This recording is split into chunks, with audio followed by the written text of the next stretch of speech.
95.6 travel on 0330 123 3550.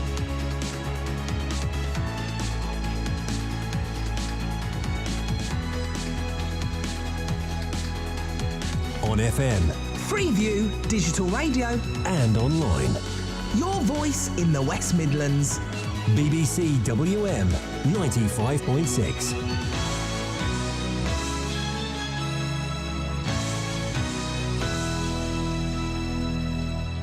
Afternoon, this is Iain Lee, BBC WM 95.6. Thank you so much, Molly Green. Let's get the news from an ever-excitable Chris Blakemore. Thank you very much, Iain. Good afternoon. Health bosses are warning of higher than normal levels of pollution across the Midlands today. Dust blown from the Sahara, followed by warm, still conditions, have caused the air quality to get worse. Professor Paul Monks is the chair of the Air Quality Expert Group, which advises DEFRA. So the West Midlands, you're going to see what we call high, so not the very worst, which is very high, but you still should, if you feel any symptoms, you should stop.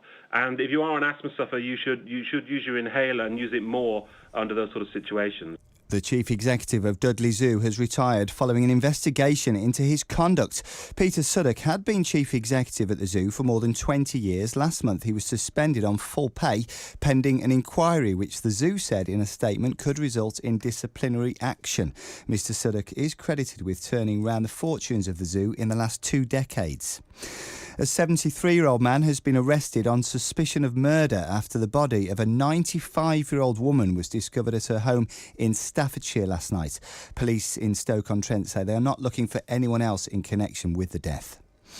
The Conservatives are promising to peg rail season tickets to inflation if they win the election. They say it will save commuters an average of £400 over the next 5 years.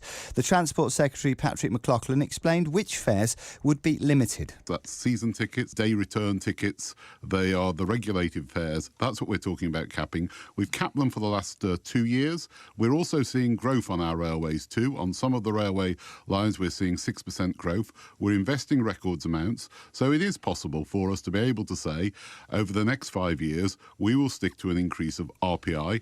I think that's very important. But in response, Labour's transport spokesperson Lillian Greenwood says the plan is uncosted and unfunded and doesn't go far enough. We've talked about a review of the franchising system. We've talked about bringing in a public sector operator, a legal right to the cheapest ticket, and for the first time giving passengers a real voice over the running of the rail industry. EasyJet is putting on 5 special flights to bring home some of the thousands of Brits stranded after a 2-day strike by French air traffic controllers.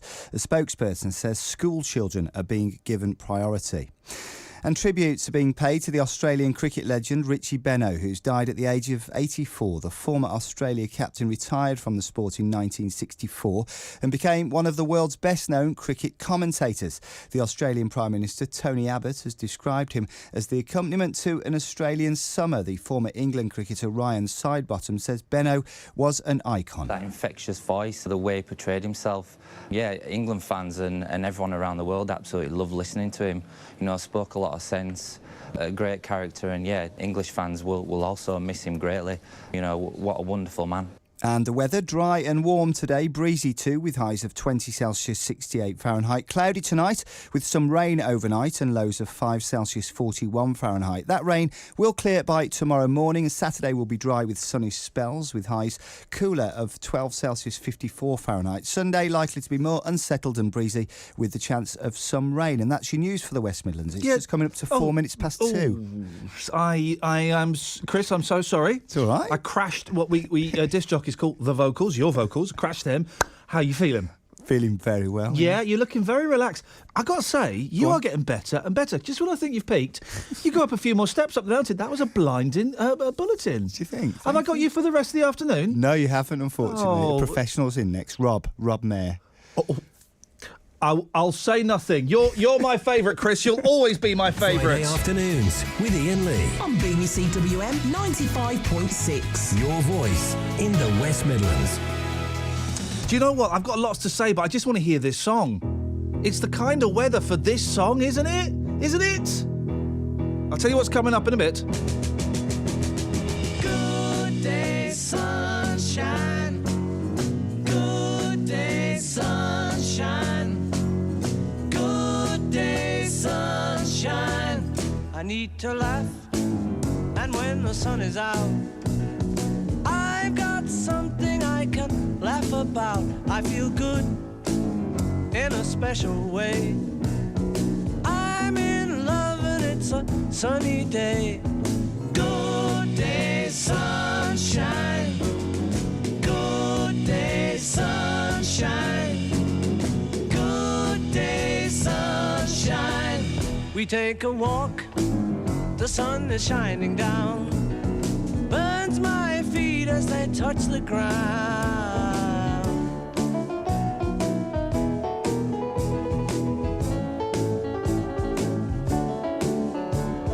Good day, sunshine. Good day, sunshine. Good day, sunshine. Then we lie beneath a shady tree. I love her and she's loving me. She feels good, she knows she's looking fine.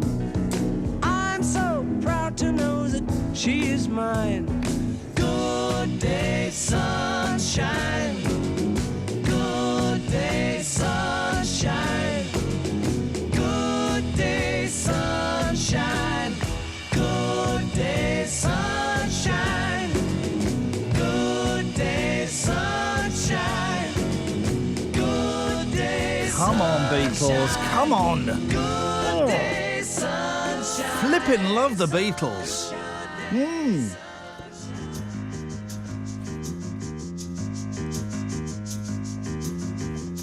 Right, that's that out of my system. Thanks very much. Afternoon, Iain Lee, BBC WM 95.6. As usual, let me explain the rules.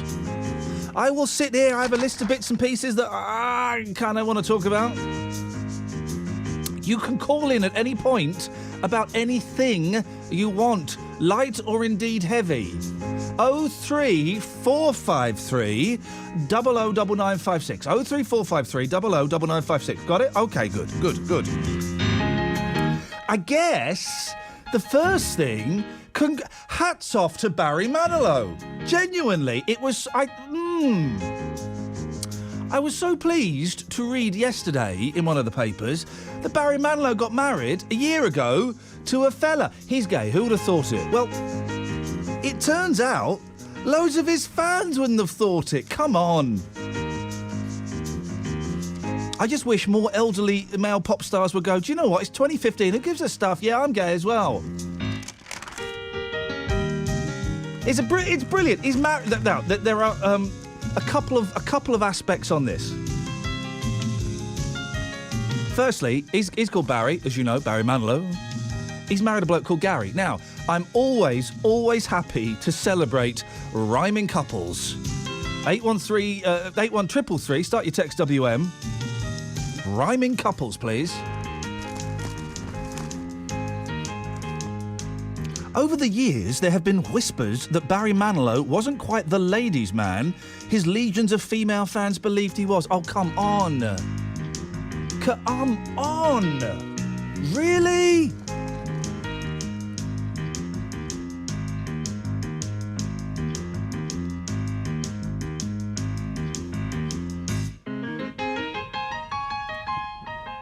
Now those rumours appear to have been confirmed. They've been confirmed, dude. After it was... hang on, here we go. Thank you.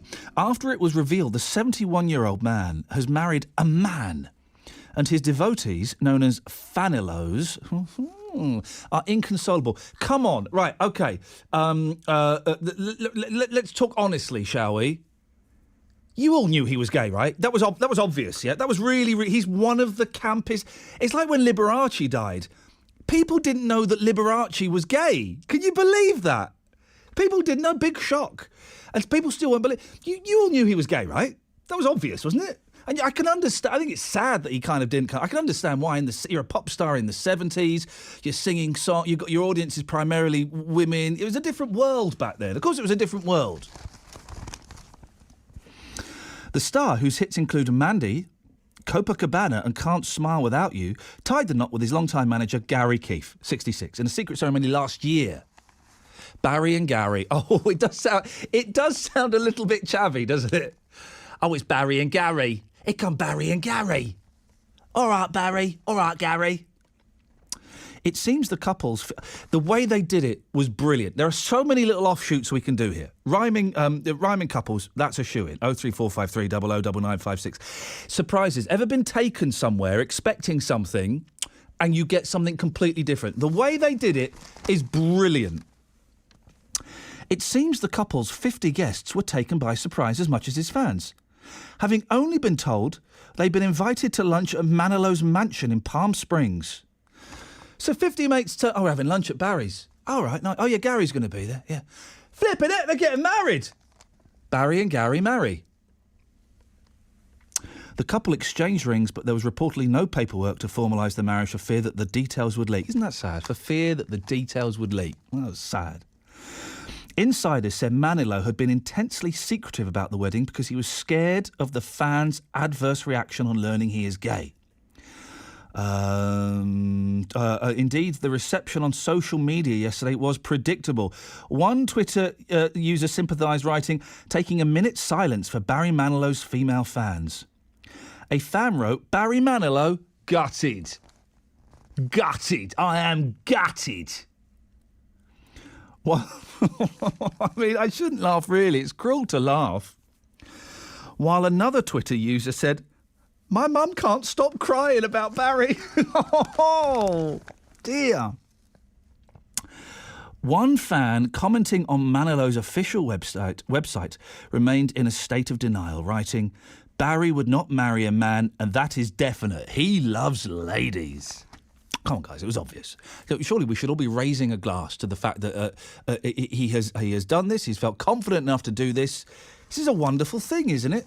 So, what offshoots have we got of this one Barry? And I genuinely, I think Barry Manilow is brilliant. No tongue in cheek. Barry Manilow got me through a very serious. My first big breakup. Not personally, that would be weird. He got me through my first big breakup, right? Because I was clearing out loads of my girlfriend's stuff that I had in my mum's... Oh, it was only 17. And taking it to the dump. And at the dump, I found a Barry Manilow record. Oh, I've just got another topic as well. I found a Barry Manilow record, right? So I took it home, and it was brilliant. And it was just maudlin enough to get me through the breakup. That's another phone in. What have you found at a dump? 03453 009956. My dad... Right. My dad used to love to go... He was quite common, my dad. And he used to love to go to the dump when it was a dump. You know, when people would just dump stuff there. Not now, it's all landfill and recycle. It's not even landfill, it's all recycling and stuff, isn't it? You can't take stuff from the dump. My dad would go... He once came home, and I had this until a few years ago, and I chucked it, and I wish I hadn't. He came home with the most beautiful accordion. It was beautiful, this stunning big accordion. Stephen, ever found anything in a dump? Well, you caught me off guard there. If you'd have said it at the tip. Well, sometimes with conversations you get thrown a googly. Have you ever found anything at a dump?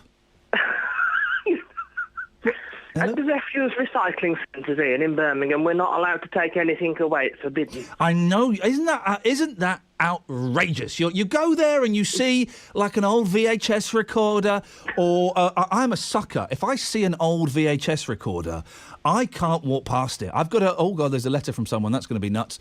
If there is an old VHS recorder, Stephen, I have to have it. Right. Okay. Okay. Well, so you've never. Are you a young man, Stephen? Well, I'm 37. You asked me last time specifically. I'm 37. So you're an old man. You're past it. I'm an old man. So you're old enough to have remembered when you could go to the dump and just put stuff in the boot of the car. Yes. Well, you see, now, I'm not very tall, so I can barely see over the top of the skips when I go to the tip, so I just have to throw it over. In my day, right, the dump and the Britwell estate in Slough, they didn't have skips. Honestly, it was just like a massive... It was incredible. It was, the end of Toy Story 3. No, I don't, but go on. Okay. It's a very specific reference. The end of Toy Story 3, when the toys get taken to the rubbish dump, and it's just like a mass of rubbish. There's no skip, it's just rubbish everywhere. That's what the rubbish dump at the Britwell estate in Slough was like in the mid-1970s. Just stuff like... And you could write... And people would rifle through it and just pick up stuff. It was brilliant. Blooming recycling. Good old days. Anyway, Stephen, I can feel I'm losing you. What would you like to say, boss? But I wanted to throw something out there. So you were talking about Barry Manilow, and I remembered... remember when Will Young came out? I don't remember when he did. I don't remember when he did come out. When was that? It was in the early noughties, because I was working in an office and I offended the person sat next to me because he said his sister was absolutely distraught that Will Young had come out as being gay. And I said to him, well, on balance, it probably hasn't altered the prospects of her ever having a relationship with him.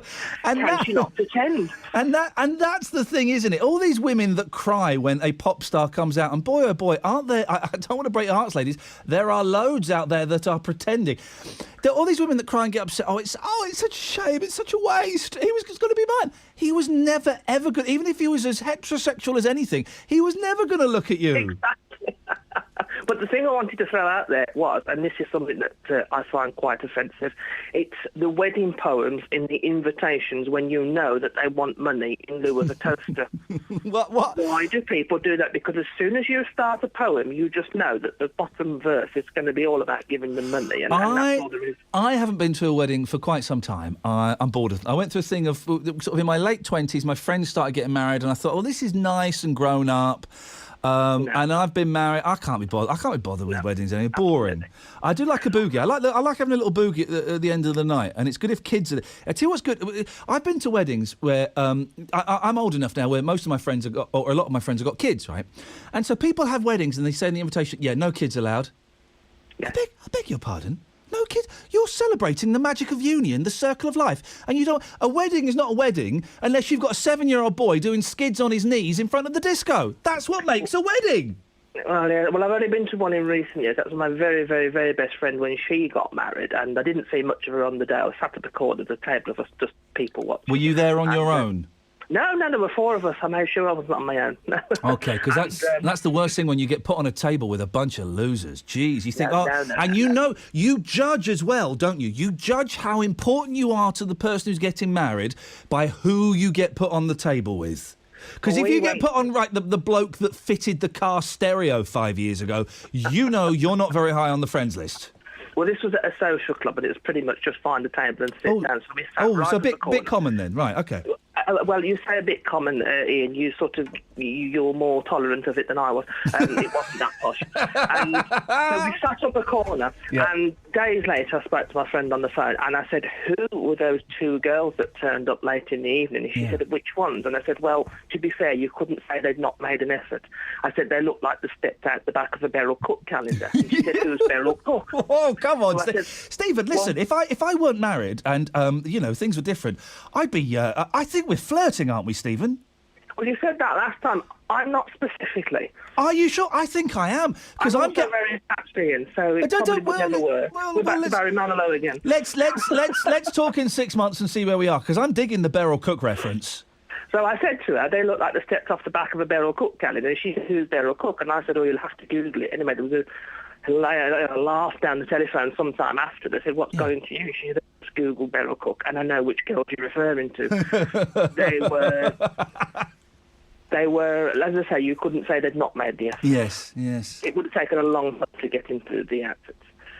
But you don't like it when they ask for money? Well, I'm asking for money, but don't sit up in the code. Just say, we have what we want. My friend, that one that got married, Annie Kelly, laughed at this, but she had everything she wanted. She'd been with the bloke for 15 years, so I paid for her dogs to be looked after for the duration of the wedding. Stephen, listen, I'm going to move on because your line's breaking up a bit. He paid, his wedding present was paying for the bride's dogs to be looked after during the wedding. Oh, man, I've got to jot all this down. I'll be back in a second. This Saturday. It's a big chance for us. We've worked hard this season. We've worked hard to stay in and around the big clubs, and we're right in there now, and we have to take that chance. Hear live FM commentary of Birmingham City against Wolves in the Championship. But Edwards has scored for Wolves. This Saturday. West Brom against Leicester City live on DAB with the latest from Spurs against Villa. Your football in the West Midlands. This Saturday from 2. On BBC WM 95.6. Oh, thank you, Stephen. A great first call to the show. Grace, no, hang on. Great first call to the... great start to the show. Great call. Great starting call. So far we've got... Was anybody really surprised about Barry Manilow? Really? No, of course not. Is anybody disappointed? And I'm reluctant to ask that, but I know that some people are. Also on the back of that, weirdest wedding presents you've ever bought or given. Stephen paid for the bride's dogs to be looked after on the wedding day. That's genius. What have you picked up from the dump? And rhyming couples. Oh, it's only 20 past and we've got a dozen things already. This one's for you, Barry and Gary.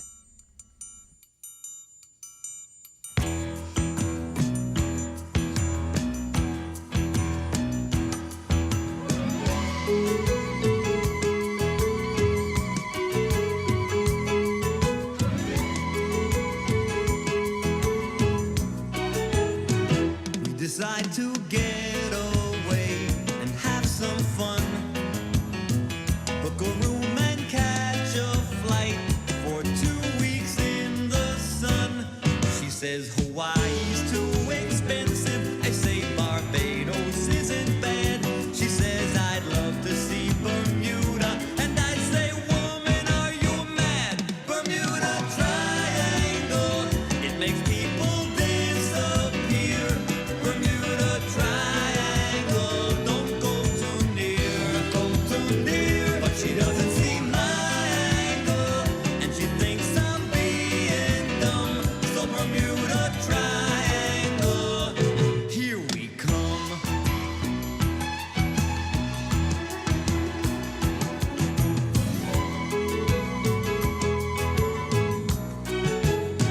Lying with my woman on the island sand, I look up and see her with a stranger hand in hand. I see her sitting on his blanket, I see them going for a swim. And when I run to find my woman, I find her running after him. Bermuda Triangle makes my woman disappear. Bermuda Triangle, don't go too near, looking at it from my angle. Do you see why I'm so sad? Oh, Bermuda Triangle, very bad.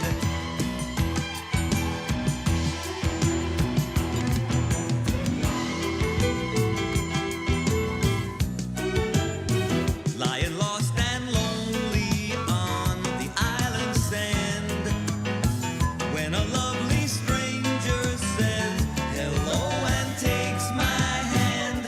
And soon she's sitting on my blanket, and then we're going for a swim. When I say, what about your boyfriend? She turns and waves goodbye to him. Bermuda Triangle, it makes people disappear. Bermuda Triangle, don't go too near, but look at it from my angle, and you'll see why I'm so glad. Now Bermuda Triangle, not so bad. Everybody, Bermuda Triangle, it makes people disappear. Bermuda Triangle, don't go too near, but look at it from my angle, and you'll see why I'm so glad. Bermuda Triangle, not so bad.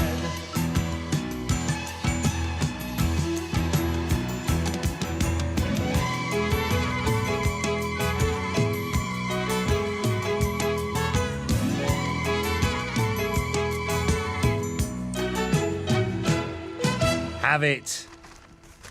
One of his worst songs, yet also at the same time, one of his best songs.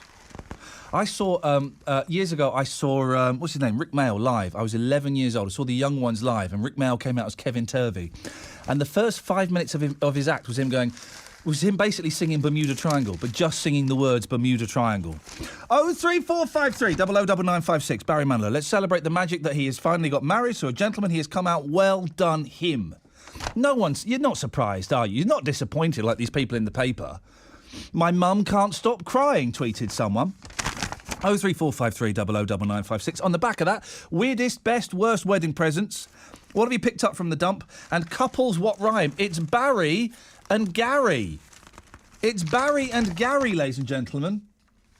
03453 009956. Hey, bald men, don't worry.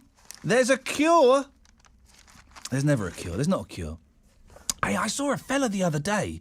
Oh, he's only a young lad. He's got to be about, let's say young lad, 32. And his head looked like it had been smashed with a brick. It was bruised and it was cut and there were scabs and the weird thing was there were pen marks all over it. There were drawings all over it. And I could not stop staring at this guy's head. He'd been completely battered. And I was kind of, sat near him and I was listening to the conversation and one of his friends eventually said, "I've got to ask Steve, what have you done to your head, mate?" And he said, "I've had a hair transplant." He'd had a hair transplant. And it makes it look like your head has been run over by a bus. Why would you do that? Just go bald. What's wrong with going bald? Just go bald. Says a man who is never going to go bald. I'm going grey and loving every second of it. Every second of it. Anyway, there is a cure for baldness. Bald men will be... I say that tentatively. Don't start getting your checkbooks. I had to write a cheque in the week. I'd forgotten how to do it. I'd forgotten how to write a cheque. Can I say this on air? Yeah. I had to Google how to write a cheque. I couldn't remember where you put the name and the amount. I couldn't remember. I had to... dumbed down Britain, using smartphone technology will make you go stupid. I had to Google how to write a cheque. Tearing your hair out over going bald. Are you not editing it? Oh. Are you doing it all the way through? Who's that again? Not... Oh, there we go. Sorry, I see what you've done there. I had Frank's studio open there. Thank goodness he wasn't. Thank goodness he's not a potty mouth. Otherwise we'd have been. Thank goodness Frank's he's not a potty mouth, Mohammed. Otherwise we could. What the hell is going on here? What? Hi. Hello, is that Mohammed? Yeah. Just going to put you through to Iain now. Okay. Let's go to line 2. It's Mohammed. Good afternoon, Mohammed. Mohammed? What is going on? Mohammed? Right. What, guys? What just happened there? This is the BBC. Bald men will be pleased to know that scientists have found a way... Hello, is that Mohammed? Yes. Just going to put you through to Iain now. Hang on, hold the line. Let's go to line 1. It's Mohammed. Good morning. What am I talking about? Good afternoon, Mohammed. Got the Good time. afternoon. Good afternoon, Mohammed. Sorry, Good afternoon. We got work experience on the phones. Yeah, my hair's grey, but I shave it bald. I like it bald. You like it bald? If you weren't to shave it, what would it look like? Mostly grey with a little bit of black in it. Oh, beautiful. Are you bald anywhere? I mean, head-wise, head steady? Tiny thinning at the crown. Yeah. I got a friend who's going bald. And nothing wrong with going bald. Nothing wrong with it at all. But he won't accept that he's going bald. And I'm convinced he's using mane. You know what mane is, don't you? What, off a horse? No. It's hair in a can. You spray it on and it makes your hair go thicker. He's using mane. God. Yeah, I know. Oh, it's crazy. I've seen some blokes come into the chemist the other week when I was in there talking to somebody, and I said to them, grow up, man, what's wrong with you? I said, let you go bald. Anyway, like Mohammed, you've got 20 seconds, go on. You know, like Rooney and people like that who have these transplants, don't they realise their hormones will destroy the hair anyway. Oh, Mohammed's brought hormones into the situation. Your travel news in the West Midlands. BBC WM 95.6. Let's get the latest on the roads. Let's have some travel, please. There's some queues on the southbound side of the M6 from junction 10A at the M54 through to junction 8 for the M5 approaching the roadworks. There's the usual Friday afternoon queues on the northbound side of the M5 from junction 1 at West Brom towards the M6, and it's busy through Moseley on Ulster Road, the A435, because of roadworks in place near the junction of Salisbury Road. If you can update us, call BBC WM 95.6 travel on 0330 123 3550. Thank you very much. On FM. Freeview, digital radio, and online.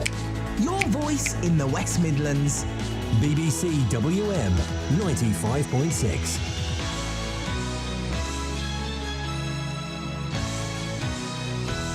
03453 009956. The cure for baldness coming up after we get the latest news. Here's Rob. Thanks, Ian. Good afternoon. Health bosses are warning of higher than normal levels of pollution across the Midlands today.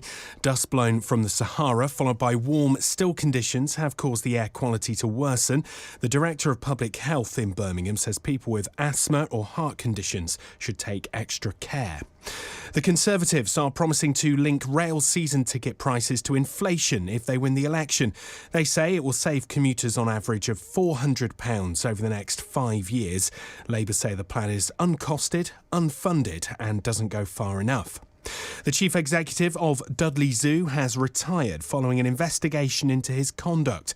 Peter Suddock had been chief executive at the zoo for more than 20 years.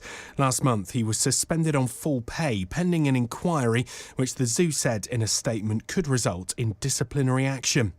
And EasyJet is putting on 5 special flights to bring home some of the thousands of Brits stranded after a 2-day strike by French air traffic controllers. A spokesperson says school children are being given priority. The weather dry and warm with sunny spells this afternoon, highs of 20 Celsius, that's 68 Fahrenheit. Cloudy tonight with some rain and lows of 5 Celsius, 41 Fahrenheit. That's your news for the Midlands. It's 2:31. On FM, Freeview, digital radio and online. BBC WM 95.6. I like it, bald. Let's go to Terry. Good afternoon, Terry. Good afternoon. Good. Oh, you're very formal, Terry. Yeah, OK then. Hello, darling. Hello, my darling. How are you? I'm all right. Can I just say, one of the things that's made me laugh so much this week. Do you know who Rylan is? Who? Do you know who Rylan is? No.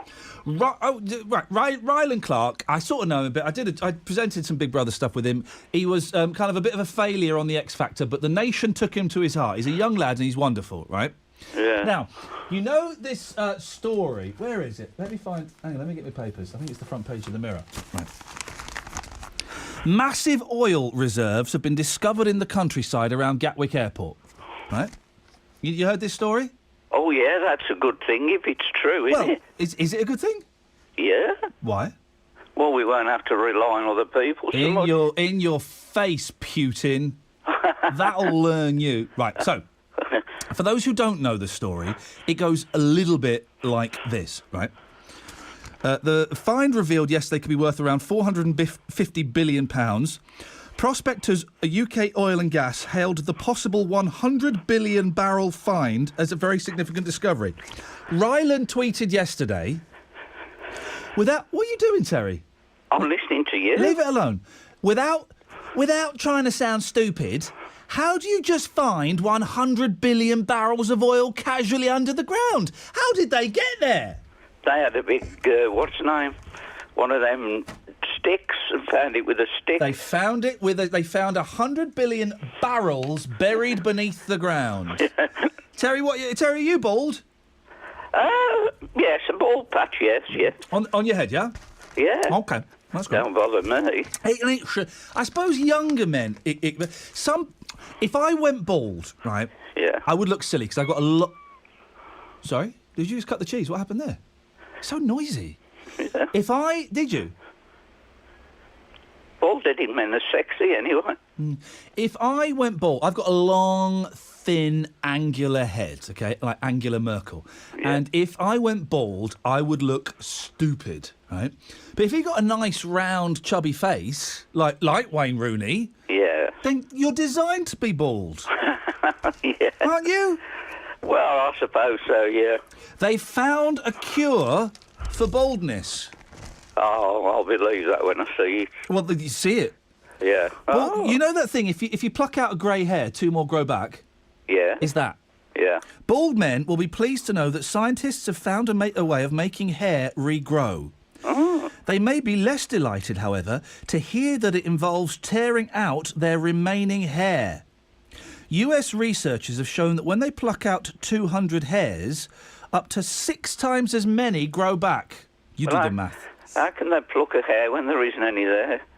What a wise rhyme. For the thatch thickening trick to work, all of the hairs must be taken from one small patch. It's thought that if the hairs are forcibly removed from one area, it triggers a distress signal. An extra hair is grown to compensate. Oh. Can I pluck your hair? No. There's nothing more painful. There is nothing more painful than plucking, and I have to do this a lot these days because I'm getting old, than plucking nasal hair. Oh, you can get... There's a thing on our razor for that. What, really? What, you shoved up the nose? Yeah, there's a little device you can put on and it does your nasal hair, you know, one of them electric shaver things. Does it hurt? No. Oh, I'm in. I might have a little look at that. Thank you, mate. Thank you. Anyway, Terry, what you called in for? Well, Anthony Perkins got his role in Psycho because he was gay. To add the ambiguity to the character, because he was a bit of a mommy's boy. Yeah, but he doesn't. Again, and I knew he was gay, but that will surprise a lot of people because he doesn't. I was about to say he doesn't act gay. What does that mean? Yeah. But you can't tell he's well, you're right. He's ambiguous in the role, isn't he? He's sexually ambiguous. Yes. And Cary Grant was meant to be a ladies' man. He was gay as well, you know. Was he? No. Honestly, You're I swear. thinking of Rock Hudson. Oh, well, everybody knew he was the Queen of Hollywood. Terry, listen, I'm going to end this phone call just before we start getting too litigious, but thanks. 03453 009956. Can you believe the next song queued up was Diana Ross and I'm Coming Out? Even I couldn't be that ham-fisted.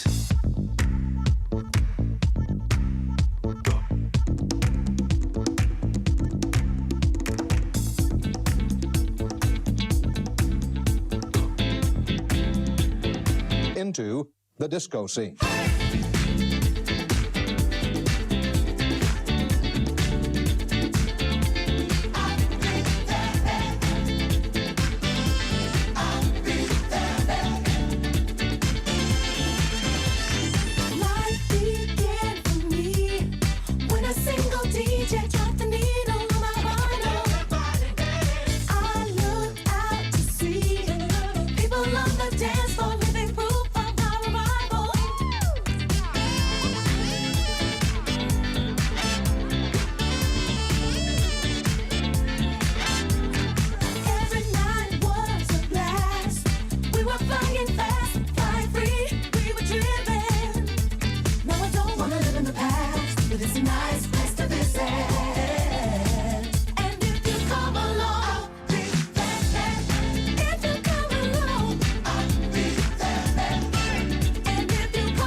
let's get through it. We almost did it. Let's go to Scott. Good afternoon, Scott. Good afternoon, son. Good afternoon. How are you? Do you know what, Scott? Permission to speak freely? Yeah, come on. I've got a really bad headache that has the potential to turn into a migraine. You should go out and get some cocodamol. Bit busy at the moment doing this, but straight after this show, boy oh boy, am I going to stock up on drugs and water and lie down. Yeah, and you won't be in the way of the dust later. Yes, exactly. I don't. The blood dust. Blood rain. That's it. Basically, it's just muddy rain, isn't it? Yeah. But we'll all be in a mess. Yeah, well, it serves everybody who's just got their car cleaned right. Why does anybody clean their car? Hand wash, a quick hand wash. But what? Yeah, cleaning on the inside, because it's nice if you're driving to have a nice, fresh, clean inside of a car. But the outside, it's always going to get dirty. You're driving a car on roads. Yeah, exactly. It's nice to do the inside. Yeah. You know. Who cares about the outside? Yeah. As long as it goes from A to B. That's all I care about. That is all I care about. What you got for us, Scott? Going bald I'm going bald. It's just one of these things. It's a man thing, isn't it? Well, it does happen to some women. Not as many women, but it does. I would imagine the impact on women is greater than it is on men. Well, it must be to do with DNA in some women. Well, in some women, yes. But you're going bald, are you, Scott? And you're just accepting it as it comes. Yeah, I'm just going along with it. You know, it's just.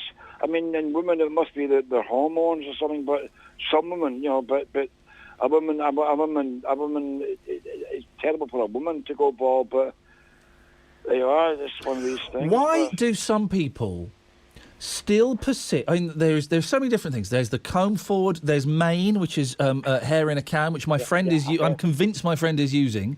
You just get a black marker. Mate, don't. I was in Luton. This is nuts, right? I was in Luton 4 months ago. I was in Boots with some friends, and we saw a fella. He was a big fella, right? And he looked a bit like Phil Mitchell. Yeah. Completely bald, right? Yeah. But his head was weird. It was black and it was shiny. We got closer. He'd coloured his head in with a marker pen. I swear to God this is true. He had coloured his head in with a black marker pen. That's stupid. But why do some people bother with? Why do they still bother with wigs? Again, I do think it's different for women, and I think that women, and I think that women have a lot more of their identity tied up in their hair. Yes. And I know that when my mum was losing her hair because of her chemo, she looked at wigs, and in the end she decided not to. But why you can get an extension. You can get an extension, yes, but why do blokes bother with wigs? Again, in another shop, I saw a bloke with a wig on. Do you know how I knew it was a wig, Scott? He had it on inside out. You could see the label, honestly. And you think, what are you doing? You know someone's wearing a wig straight away. Of course you do. There is. Listen, Bruce Forsyth is one of the richest men in the world. Yeah. If he can't afford a decent syrup, then nobody can. Nobody can. There's nothing stopping him getting a toupee, getting a hair transplant. I mean, Frank Sinatra was bald, but I mean, it's on a man it looks stupid. Yeah. But as you said, on a woman it's acceptable. You get loads of wigs, but on men it just looks stupid. A hairpiece. Yeah. That comes off in the wind. Anything else, Scott? Anything else? Say that again, man. Oh, I like you. We've not spoken before, have we, Scott? We haven't. No, we haven't. No. I'm glad you've called. I was just saying, Scott. Is there anything else? No. Thank you. The Gardening Phone-In with Molly Green. Thank you for joining us Saturday morning just to talk hedgehogs, because we're going to talk about how to make your garden hedgehog friendly. What we need people to do is actually look before gardening, when you compost heap. The Gardening Phone-In awaits your call. Rita, good morning to you. Good morning to you both. And how's your garden? Looking a bit tired. Oh, we all are after winter, Rita, come on. Every Saturday you can get advice from gardening expert Phil Mycan. I hope nobody's eating their breakfast. Oh no, Rosemary, what have you got? big white slugs everywhere. What can I do? The Gardening Phone-In with Molly Green. Every Saturday morning from 9 on BBC WM 95.6. Now, fingers crossed. It's a Friday, so the next caller should be sober and not hungover. Remember Manny's voice now, because if we speak to him tomorrow, he is going to sound like a wreck. Hello? Oh, look, he sounds... Oh, Manny, you sound human. Of course I do. Well, you don't on Saturdays, mate. I know. How you doing? What you got Did for us? you have a good Easter? Yeah, do you know what? The Monday was great because I took my kids to see my mum and my sister's kids came along and we had a lovely afternoon playing in the park for 3 hours. Good. So spot on, yes. Anyway, you know, a couple of weeks ago... Yes, Manny. I've got two things to ask you. Anyway, a couple of weeks ago, that lady phoned out, remember Jo? Jo, she phoned at the end of last week's show and she's all right. Good. I've not spoken to her since then, but I would bet she's all right. Another thing, you know, before Christmas, Yeah. you went to that house, didn't you? Remember? Oh, me and producer Joe went to the haunted house. Yeah. Any news about that? Yeah, it was all a load of baloney, I reckon, in my humble. For those who... We posted a video online of spinning ladders. It got like 60,000 views in a weekend.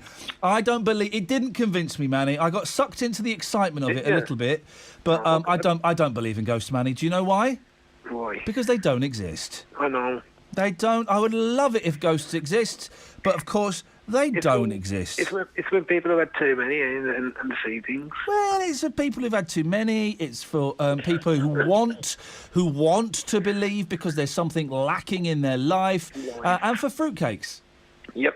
Anyway, why can't you come Monday to Saturday? Sorry? Why can't you do your show Monday to Saturday? Oh, I do. No, I'm here. I'm on here now, Manny. I'm afraid, sir, that is simply not possible. Flipping heck. Hiya. All right, Ranj. Hiya. All right, Ranj. How you doing? Got a lovely letter from Tom Owen. A letter, Ranjit. Yes. Listen to this. A letter. I was going to say he typed it, but he probably did it on the computer, didn't he? Yes. Dear Iain, this is... And thank you, Tom. It's a very nice letter. This is just a few lines to say how much I enjoy your shows on WM. There's an edge to them which is brilliant. Manny, are you still there? Yeah. It's nice for somebody to take out a bit of time to write you a letter. But Manny, I finished with you. Well, you didn't put me... Have you cut me done, off, Tim? did Do you want me to cut you off? No. OK. Oh, no, he said no. Oh. The music is great too.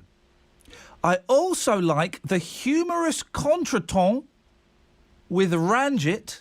Oh, my God. Your kebab chef from Oldbury. Oh, my God. You've got a fan letter, Ranj. Have I? It's getting weird. Actually, I've met two people today Yeah. that says, are you that bloke off that radio? I said, no, I just phone in sometimes. So I'm getting a bit of a fan club, and Iain. Well, you say fan club. It's loosely, you know. You're very loose. Yeah, Very well, loose. Talking about loose, how are you? Got a really bad headache, mate. Apart from that, I'm brilliant. I've had a headache for a couple of days, to be honest. Oh, that's with a you. shame, lot of Ranj. I hope people- it's nothing serious. No, nothing serious. That's a shame. Anyway, talking about syrups, yeah? Yes. It's really funny, you know, when someone's been wearing a syrup in the summer, yeah? And it moves, and the suntan, you know, where the skin's been suntanned, yeah? You know, like when you roll up your sleeves and your arms are lighter, so the head's a bit lighter where the syrup's been, and you can tell we're in the wrong place. Great story, Ranj. Thanks for calling. Hang on, I'm finished. What? I thought you said you weren't having any regulars today. I What's forgot. happened? I forgot. That's what So it you're is. lightweight. Did you get my text? No, I don't. Well, what text? I sent a text, right, saying you weren't going to call your regulars. You're a lightweight because you forget things. I'm not a lightweight because... you need your regulars, right, to phone up and keep don't. you in touch. I don't need... That's where your problem I'll tell you what, is. Ranjit. I'll tell you what. Oh, flipping it. Ranjit. Yeah. A, I forgot. B, if I didn't have a headache... Right, next Friday... You're a no, big woman kiss now. it. Next...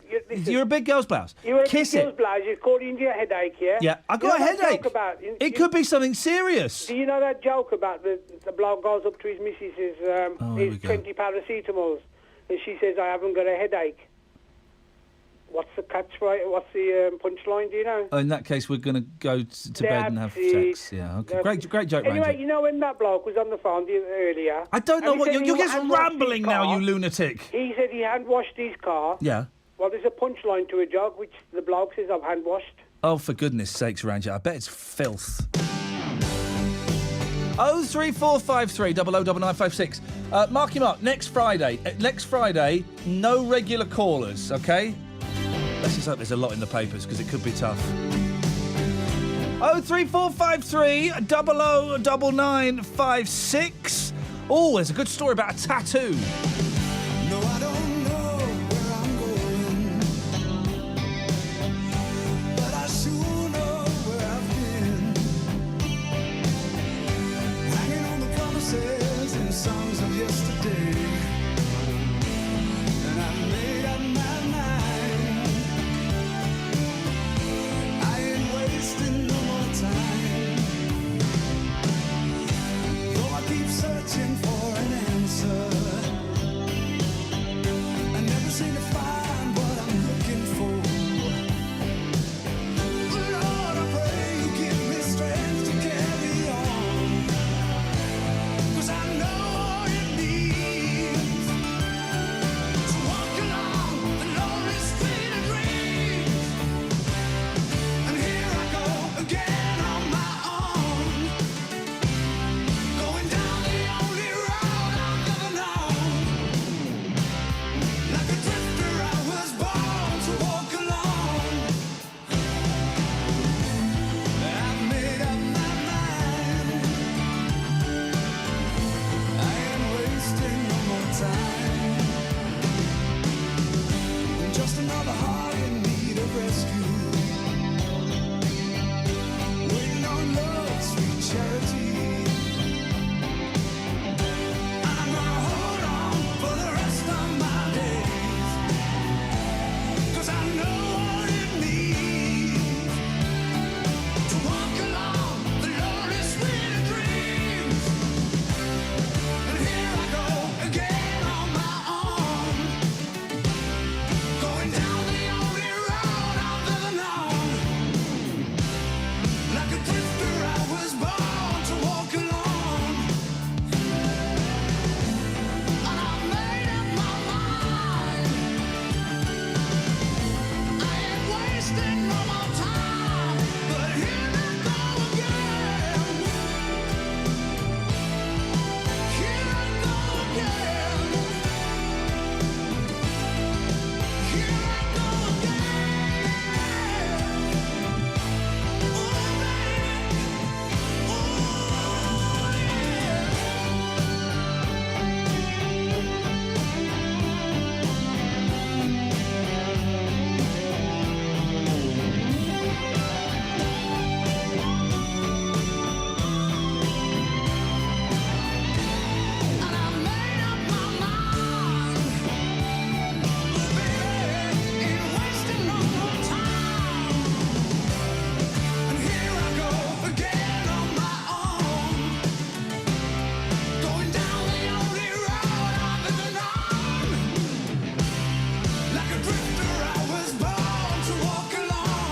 Beep, beep, beep, beep, beep, beep, beep.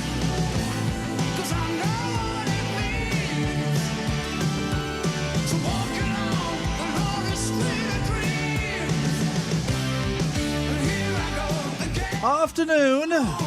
Iain Lee, BBC WM 95.6 03453 009956. So far, where have we been and what have we done?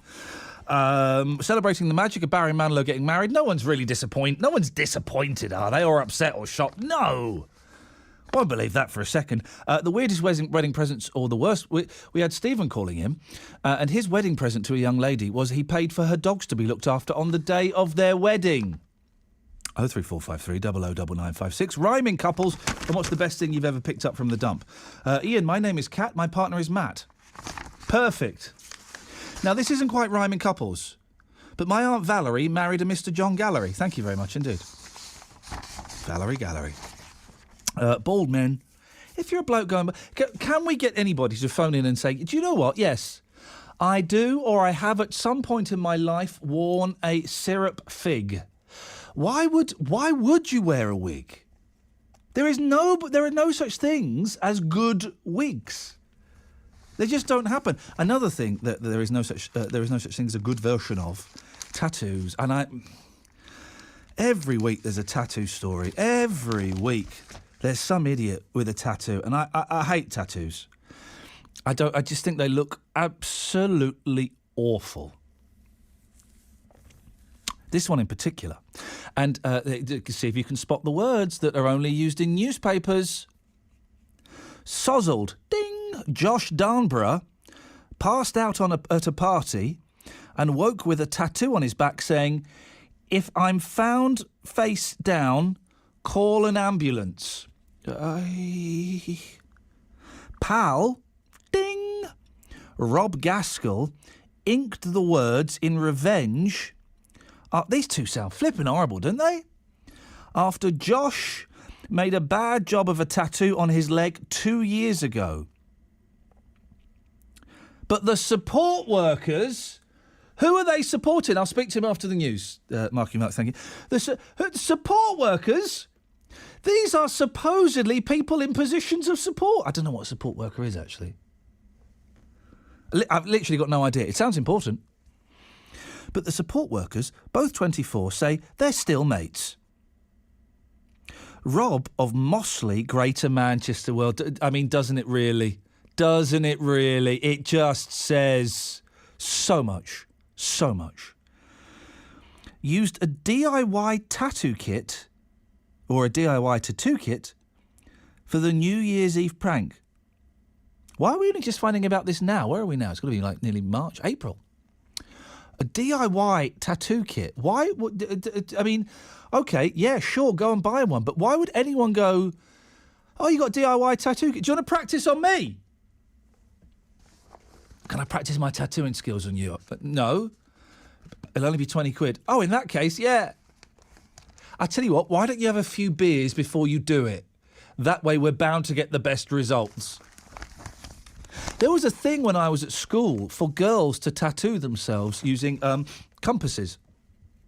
They get compasses, and I guess what used to be called... what did they used to call ink? Ink, well, ink, I guess. There was a word for it. Anyway, the girl... And they would... and I guess they dipped the compass in the ink, and then they could tattoo themselves like that. Rob of Mossley, Greater Manchester, used a DIY tattoo kit for the New Year's Eve prank. He said, "I'm Manchester. I'm from Manchester. Hey, I'm from Manchester. No, that's Scouse. No, hang on. What's Manchester? Marky Mark, what's Manchester voice? Have it large, Manchester. What? Manchester. No, that's not... I didn't ask what's having your teeth wired together voice. Get that phone call and think about what you've just done. I'm Oasis and I'm having it large, you know. I'm having it large in Manchester with Oasis. The opportunity presented itself and I couldn't I can't do it. The opportunity. I'm from Manchester. The opportunity presented itself and I could not resist. I did not feel guilty as a Dalek. That's just a Dalek, isn't it? I tell you what, in the next hour, your tattooing story. Have you ever tattooed yourself or a mate? Really? And how on earth do I do a Manchester accent? Because I've got this headache. My body and my brain are just starting to close down. Getting rid of the non-vital stuff first, including accents. 03453 009956. Your travel news in the West Midlands. BBC WM 95.6. Here's the travel with Phil Peacock. Looking very slow moving on the southbound side of the M6 from junction 10A at the M54 through to junction 8 for the M5 because of roadworks. There are queues on the northbound M5 as well from junction 1 at West Brom towards the M6. And it's busy through Moseley on Ulster Road as you head towards the roadworks that are in place near to Salisbury Road. If you can update us, call BBC WM 95.6 travel on 0330 123 3550.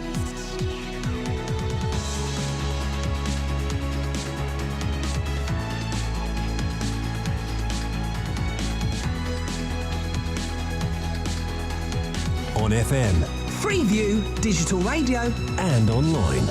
Your voice in the West Midlands. BBC WM 95.6.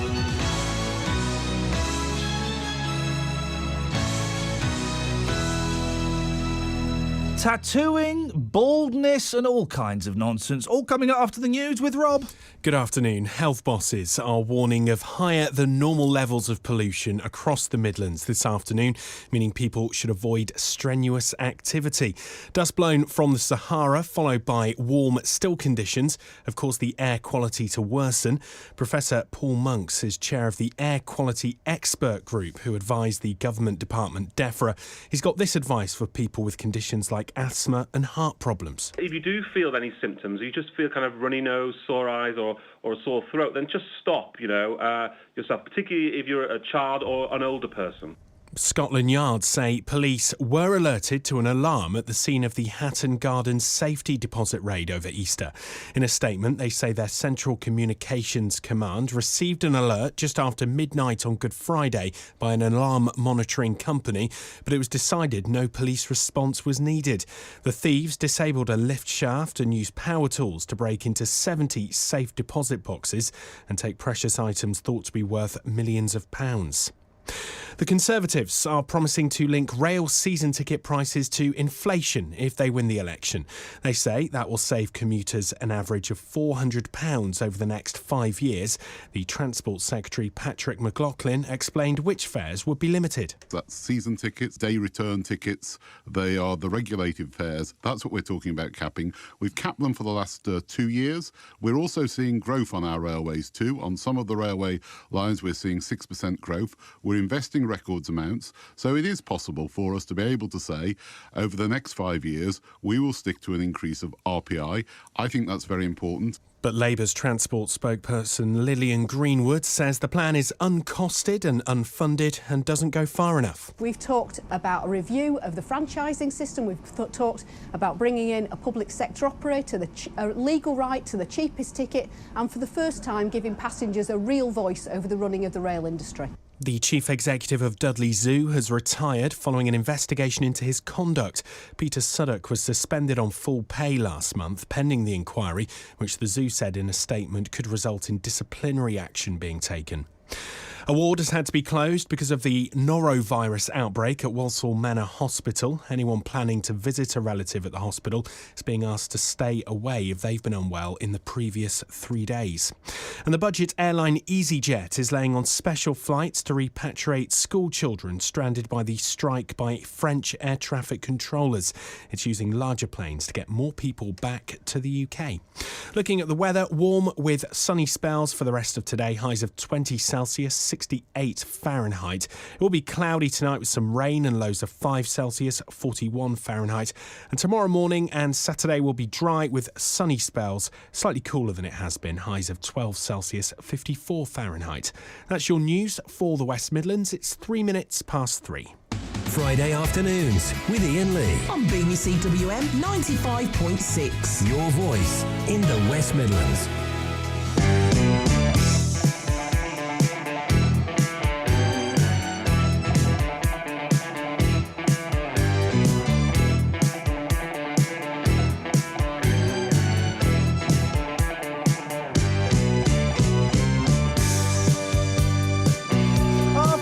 Hang on a second, it's that one. Afternoon, there we go, you can hear me above that. Oh wait, no, hang on. 03453 009956 is the telephone number.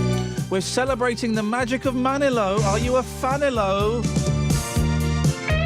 Weirdest, almost rubbish wedding present you've ever bought or received? What have you found at a dump? Rhyming couples, bald men and tattoos. I mean...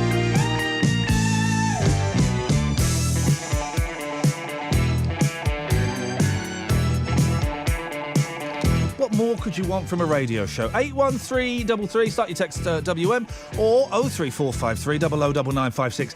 Let's crack on with Pete. Good afternoon, Pete.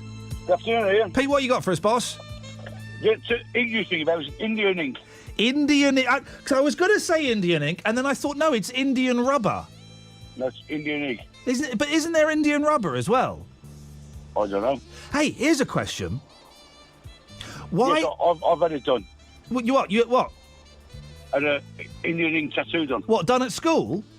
No, when I was in the army with the Gurkhas. You let the Gurkhas tattoo you? Yep. Hang on a minute. Gurkha. Were you a Gurkha? No. I was in Hereford. Okay. And you let Gertrude's come over. Yeah. To do tattoos. Do a bit of training with us. Yes, do tattoo training. After the 6 weeks, whatever it was, they was with us. Yes. We all went out on the pub. Yes. And I'd like the Gurkha knife. Yes. So this Gurkha says, okay, I'll tattoo one on your arm. Yeah. So he tattooed it on the inside of my arm with it's a Gurkha knife with an art and a scroll on it. And does it look good, or does it look like most tattoos done by people? Rubbish. I think that says it all. Thank you, Pete. 03453 009956. John's in Sheldon. Good afternoon, John. Hello, Ian. All right, mate? Yeah, I'm fine, fella. What you got? Regarding wigs and tattoos. By the way, it's a great name for a book or an album or even a band. Wigs and tattoos. Yeah. Can I start on tattoos first? Of course you can, boss. These professional footballers, highly paid, Yeah. like Beckham and some of the current highly paid footballers, Yeah. every time you open the paper, they're covered in tattoos. That isn't a very good example to set to young children who following football. What? Why? It's crazy that the whole of their homes are tattooed, both sides. And if they show them with the shirts off, all the body back and front. Now, the thing is, I'm not a fan of tattoos. I'll be honest, I think they look flipping horrible. But what I don't understand why it's... I mean, you're not going to see 11-year-olds getting tattoos done just because, let me think of a footballer. I don't know. Gary Lineker's got a tattoo done. Has he? I don't know. I can't I don't think so. No, OK. But as they grow up, they're going to be all covered in tattoos. Now, tattoos are okay, especially ex-servicemen on their armour, but not from top to bottom, all over the body and legs. But the ex-servicemen ones are the worst tattoos because they're done when they're drunk. Quite often, as we've just heard there, by drunk Gurkhas or by some dodgepot in a German tattoo parlour. Yeah. So my dad was in the army. His tattoos were awful. Mm-hmm. Can we go on to wigs? Yeah, why not, John? Sure. Well, I think it's absolutely ridiculous for men to have wigs because 99 out of 100, you can tell it's a wig. And people just stand there laughing at them. If Bruce Forsyth, the third richest man in the world, can't afford a decent wig, nobody can. The technology doesn't exist. Well, they're acceptable to women because they always have had wigs, but of course they've got no brains, so it don't make any difference. John, thank you very much indeed. 03453 009956. Women do go bald, of course. And I do think... Well, someone said this to me once. A woman said this to me once. And it pops out in my mind every now and then. A woman's hair is perhaps more integral to their identity than it is for a bloke. Does that make sense?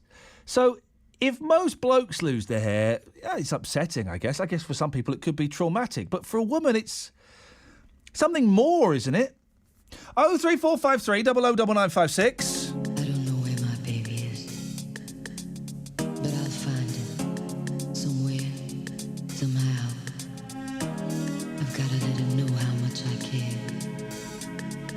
Never give up looking for my baby. Been around the world and I can't find my baby. I don't know when, I don't know why he's gone away, and I don't know where he can be, my baby. But I'm gonna find him. Ooh, we had a quarrel, and I let myself go. So many things he didn't know, and I was so bad. I don't think he's coming back. He gave the reasons he should go, and he said things he hadn't said before, and he was so mad, and I don't think he's coming back. Too much lying, wasted too much time. Now I'm here.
afternoon.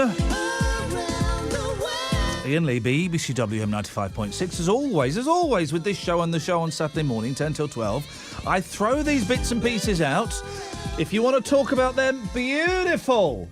If you've got something else you want to talk about, well, then give us a call. It's not one of those structured shows where this is what we're talking about for this half an hour, and then in the second half an hour we'll be just... It's just like a conversation down the pub, isn't it? Margaret's on the line, someone who I'm sure has never seen the inside of a pub. Good afternoon, Margaret. I have seen the inside and then forgotten about it on the outside. Well, ladies and gentlemen, well done. Thank you very much. Margaret, what have you got for us? Right, I've missed the first show, the first beginning of the show, so apologies for that. Apology accepted. Thank you. You talked This about time. tattoos. A friend of mine, she's let her daughter, who is 14, just 14, have piercings on her tummy button. On her where? Tummy button. No. Yes. No, that is inappropriate. Absolutely. And I said, why? Oh my God, why have you done it? And she's gone, well, it looks nice. And she likes Is she going to let her have a tattoo just above her bum as well? my friend has a tattoo. No. And she does have a few tattoos. Oh, no, this is Jeremy Kyle. This is broken Britain. But I don't understand. I mean, my girls have got their ears pierced. Why age should you let them get their ears pierced? Because they have the earrings rather than the studs, rather than the clip-ons, which hurt. Yeah, but what age? 13. Okay, so I think 13... not having daughters, I don't know. 13 sounds okay for ear... I tell you what I don't like, Margaret. Mm-hmm. Babies with their ears pierced. Oh, God. Isn't that horrible? When they're 6 months old. Oh, you see little babies in carry cots. And in their prams. And they've got their ears pierced. You think, oh, that poor... No, let them grow up and make the decision. Well, my girls, they said to me, can we have our ears pierced? And I went, nope. And then when they got to 13, my eldest one, when she got to 13, have my ears pierced. I went, okay. And I went with her, and it hurt. She went, I don't want it done again. 13 sounds right. 14 to have a bet. Don't we make assumptions about... this is going to sound terrible. Okay. I'm going to offend loads of people. Anyway, that's okay. Don't we make assumptions about young women who have their belly buttons pierced? Yes. The assumption being... Oh, it's a bit tarty, isn't it? The word I would say is slapper. There we go. I couldn't possibly say that. I'm sitting on the fence, but yes. But I just don't understand. You know, it's a tummy button. Yeah. When are you going to show it? Well, yeah. Well, there's that horrible thing for girls showing their midriff, and the crop top. Boy, oh boy, there is hardly anybody that can pull that off. And girls of 14 who are going through their time. Yep. You don't wear them. You know, the trousers, and whether I'm just very old-fashioned for my age. Yeah. And I say to my girls, no, you're not wearing that. No, you're not buying that. But then your mum would have said the same to you, wouldn't she? And what you would have done... My father, if I was going skating, I used to go ice skating on a Friday and a Saturday. Yeah. Get that paint off your face. But then wouldn't you, Margaret, be honest? I'd go round to my mates. Put it all on. And put it on. Yeah, hitch the skirt up 3 inches and put the makeup on. No, I never did that. Oh, come on. I swear to God, I never did that. Every girl... I never had the legs for it. Oh, every girl did that. Or they had a little mini skirt in their bag that once they got to their mates or they got to the toilets at the bus station, they put that... They take the jeans off and they put that on. But I don't understand why we have to, especially with tattoos, because they are permanent. Yes. And my dad's got 2. And like you said, he'd gone to the pub and he went out and he got one of my name and one of my mum's name. And he came home and went, oh, Jesus Christ, what have I done? He never had any more. Is your dad still with us? Yes, he is. Oh, good. I like the sound of your dad. He sounds like a right old sort. He's a very original, old Irish man. Yeah. Whereas things are things, you know, if you've got more than one ear piercing... Yeah. If you know, they do it up the ears, yeah. at the top of the ears, and they've got like 5 or 6. Oh, yeah, no. Oh, dear God above. No. Margaret, thank you very much, and send my best to your dad. Doesn't he sound like fun? 03453 double... 14-year-old with a pierced belly button? No. Anyone else feel uncomfortable when she said tummy button as well? Do you know, Marky Mark, did you feel weird when Margaret said tummy button? A little. It's belly button, isn't it? I thought it meant the whole action of doing a tummy button. No, but I mean, it's the phrase is I've never heard anyone. Hang on, look, Russell. Hello. Did you feel weird when Margaret said tummy button? belly button, isn't It's it? belly button. It's belly button. It's belly button, Marky Mark. All day long. It can be a tummy button. No, I It's have your tummy. It's a button. I It's a have, tummy button. Well, first of all, it's not a button; it's a cave. There's that, The tummy cave, I'll give you. Thank you. I have never heard anybody call it a tummy button before, Russell, ever. No, and it nor just me. sat uncomfortably with me. I quite like it, to be fair. Oh, really? Something new, yeah. Well, hey, look, something new. Try it. You just might like it. Absolutely. Russell, what you got for us? Well, I was listening to radio. I heard you mention a German tattoo parlour. I spoke to my friend. I had a tattoo in Germany. Yes. It's actually of the Monkees, the band from the 60s. Whoa. Hang on I Russell, know. hang on a second. No. Russell, you know, you're in Moseley, right? I am, yeah. You know that they're playing in Moseley in September? I do. You know that I'm the world's biggest authority on the Monkees? I heard you were the second behind me. Shut up, Russell. Who's been on Mastermind? Their specialist subject being the Monkees and won. You've got me there. You've got me there. Russell, ask me anything about the Monkees and I'll destroy you. Anything. Oh, it's off the top of my head. Can't think. Suddenly not so clever. No, I know. I've lost all my balls. Never mind. Who played the lead guitar riff on Pleasant Valley Sunday? I'm going to go with Mike Nesmith. Oh. Sneaky Deaky. Sneaky Deaky. Yeah. Okay. So you got the logo tattoo, did you? I have, yeah. It's on my arm. A friend bought me it for my birthday, actually, but I remember the tattoo parlour saying to me, did I realise that they weren't together anymore? And I am aware. How much did you cry when Davey died? A lot. Luckily, I got to see his last gig, though. It was in Birmingham, the Monkees, so I got to see that. Are you going to go to the Moseley Folk Festival in September? Of course I am. It's also got Gaz Coombs, which I'm pretty excited about. Do you know what? So. I'm excited because they got spiritualised as well. Yes, very exciting. That is. I am doing my damnedest, Russell. I offered to introduce the Monkees on stage. They said no. We've got Janice Long doing it. Yeah. They always have. Yeah, I know. But hopefully the Monkees are going to come on this show at some point. Hopefully, yeah. That's the plan, to come on the show. Hopefully, I can see you at the festival and we can get backstage and meet them together. Russell, if you see a lanky, sad, middle-aged man wandering around, come and say hello. No problem. Russell, thank you, mate. Always happy to talk Monkees and always happy to have a little bit of this.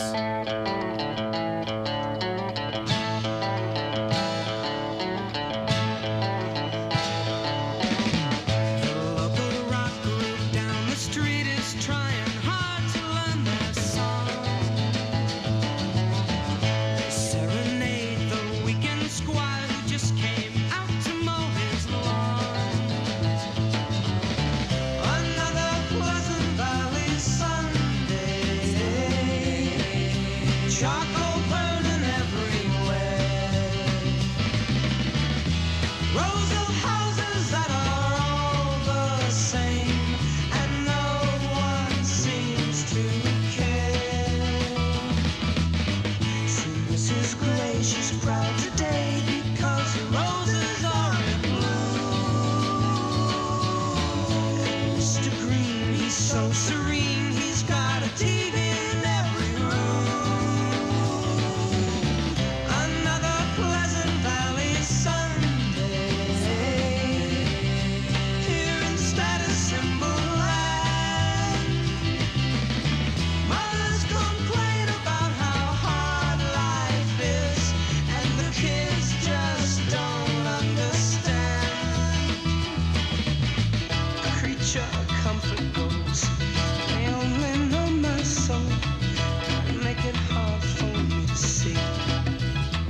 this Saturday. It's a big chance for us. You know, we've worked hard this season. We've worked hard to stay in and around the big clubs, and we're right in there now, and we have to take that chance. Hear live FM commentary of Birmingham City against Wolves in the Championship. McDonald's cross. Edwards has scored for Wolves. This Saturday. West Brom against Leicester City live on DAB with the latest from Spurs against Villa. Your football in the West Midlands. This Saturday from 2. On BBC WM 95.6. Let's go to Wendy. Good afternoon, Wendy. Good afternoon, Ian. How are you? I've got a blinding headache, which I'm going to be okay. It feels like it could be the start of a migraine, Wendy. It's probably the pollution thing. Hey, do you know what? You could be right. Yeah, it could be the pollution, and we're going to be rained with blood dust or whatever it's called. Blood dust. or It's sand. just dirty.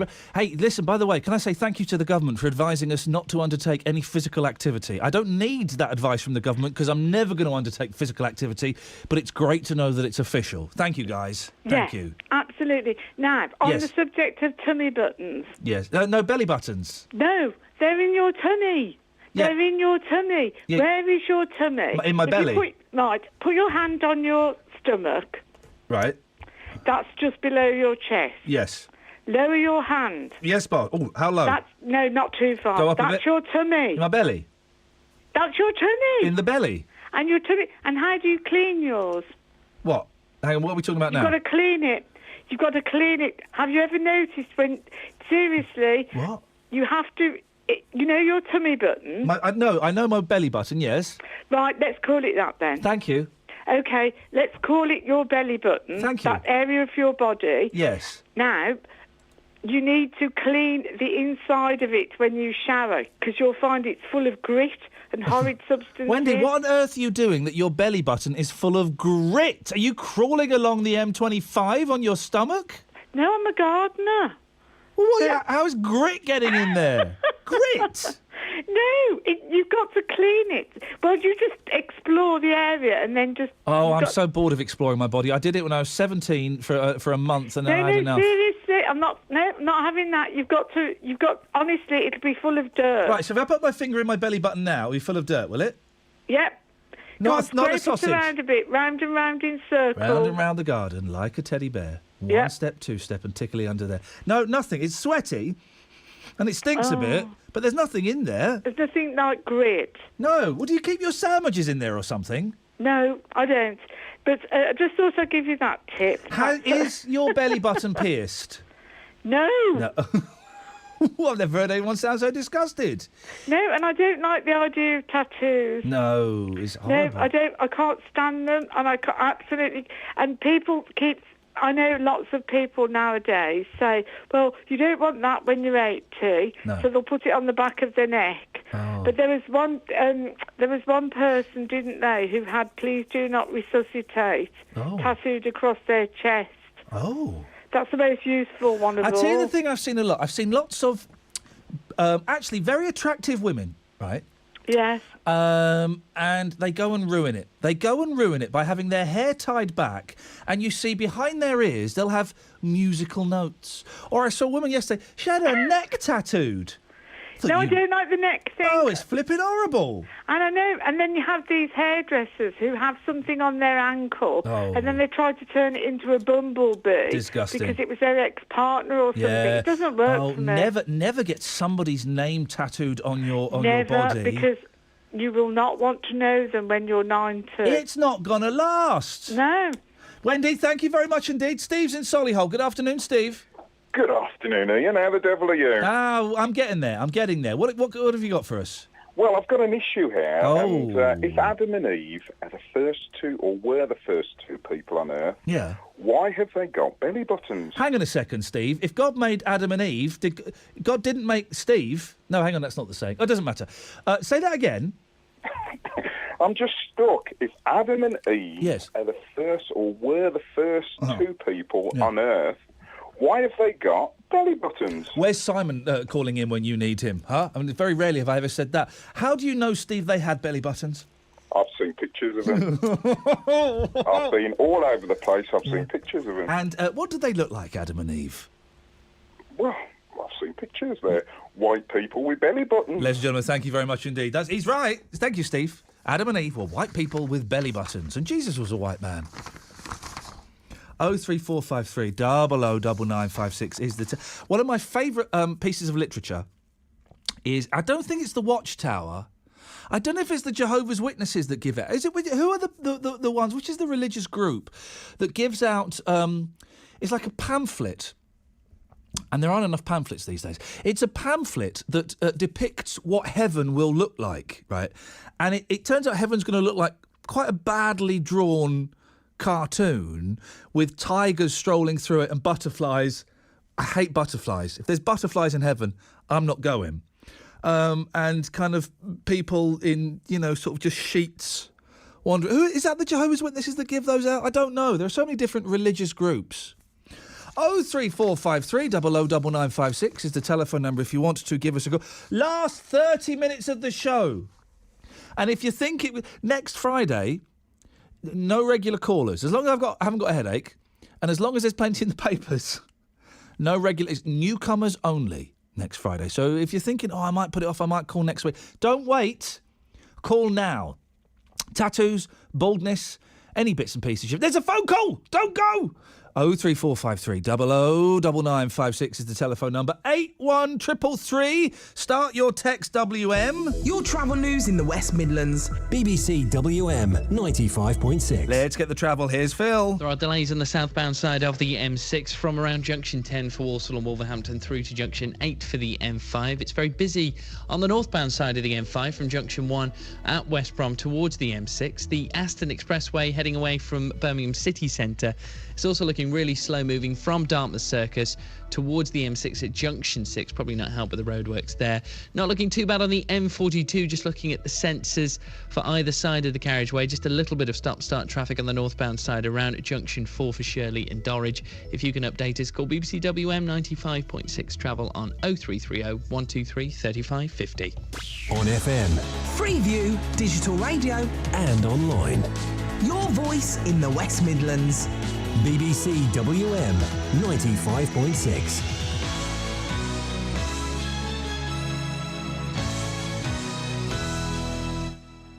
03453 009956 is the phone number. I'll speak to you after the news with Rob.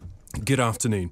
Police in London have admitted they were alerted to an alarm at the scene of a big robbery in the city on Good Friday, but decided no response was needed. Thieves took valuable items worth millions from Hatton Garden's safety deposit after using power tools to break in. People with heart conditions and asthma are being warned about low air quality in the Midlands this afternoon. Dust blown from the Sahara combined with warm, still conditions have caused the air quality to worsen. The Institute for Fiscal Studies say there hasn't been a clear message from either the Conservatives or Labour on where spending cuts would be made in the next Parliament. Its director has called for more clarification. And tributes have been paid to the Australian cricket legend Richie Bernard, who's died at the age of 84. The former Australia captain retired from the sport in 1964. He became one of the world's best-known cricket commentators. The weather dry and warm for the rest of today. Highs of 20 Celsius, 68 Fahrenheit. Cloudy tonight with some rain and lows of 5 Celsius, 41 Fahrenheit. That's your news for the Midlands. It's 3:31. On FM, Freeview, digital radio and online. BBC WM 95.6. Would you indulge me for 2 minutes and 49 seconds? It's been 1 week since you looked at me. Cocked your head to the side and said I'm angry. 5 days since you laughed at me, saying get back together, come back and see me. 3 days since the living room. I realized it's all my fault but couldn't tell you. Yesterday you'd forgiven me, but it'll still be 2 days till I say I'm sorry. Hold it, now I want to hoodwink. Does it make you stop think? You'll think you're looking at Aquaman. I summon fish to the dish, although I like the chalet Swiss, I like the sushi cause it's never touch a frying pan. Hot like wasabi when I bust rhymes. Speak like Leanne rhymes because I'm all about value. Bert Camper's got the mad hits. You try to match wits, you try to hold me but I bust through. Can I make a break and take a fake out like a sink and can shake out like vanilla? It's the finest of the flavors. Gotta see the show cause then you'll know the vertigo is gonna go cause it's so dangerous you'll have to sign a waiver. Can't I help it if I think you're funny when you're mad? Trying hard not to smile though I feel bad. I'm the kind of guy who laughs at a funeral. Can't understand what I mean, well you soon will. I have a tendency to wear my mind on my sleeve. I have a history of taking off my shirt. It's been 1 week since you looked at me. Threw your arms in the air and said you're crazy. both my knees. It's been 3 days since the afternoon. You realize it's not my fault, not a moment too soon. Yesterday you'd forgiven me, and now I'll sit back and wait till you say you're sorry.